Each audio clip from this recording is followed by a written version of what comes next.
Дека надлежните ја губат контролата со епидемијата сведочат и граѓаните. Системот кој функционира за да се олесни работата со пандемијата им одмага на болните. Бројни се лицата во изолација, немаат никакви симптоми, а и не можат да се тестираат. Бројни се и тие кои имаат потреба од лекар бидејќи имаат друга диагноза, но сите надлежни им ги затвораат вратите. Сашо Здравевски раскажува за Алфа каква голгота преживува деновиве во изолација. Јас сум 9 дена во изолација и претходно 3 дена сум во ова позиција, во лежачка позиција, во кревет.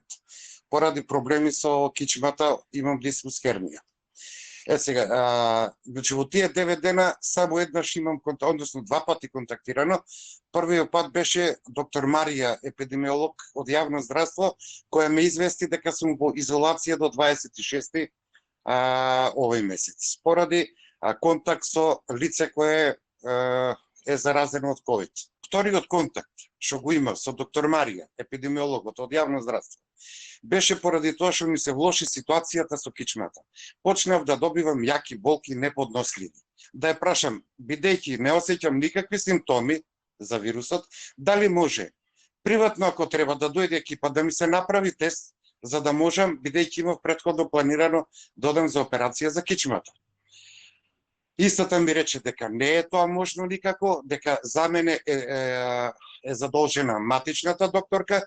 Матичната лекарка цел ден војна водеше по институциите, вели Здравевски, за на крај да ми речат дека не може да ми помогнат, затоа што неврохирург во 8 септември нема, а ако сакам во државна болница, ќе треба да бидам сместен на инфективното оделение. Значи јас треба да се заразам за да бидам лекуван, вели тој. Каде да се обратам и како да постапам, прашува.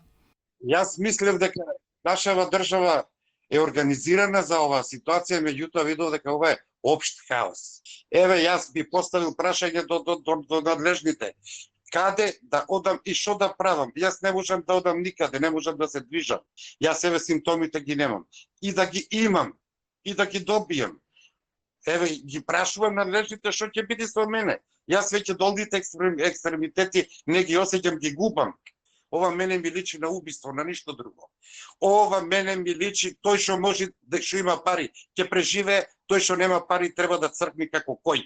И одиме со брзина на светлината према Бутел, не према Европа. Со брзина на светлината во Бутел одиме на гробишта. Јас сум еден од стотици граѓани кои ја доживуваат истата ситуација, вели Здравевски, додавајќи дека не секој ќе дочека институциите да се свестат и системот да профункционира.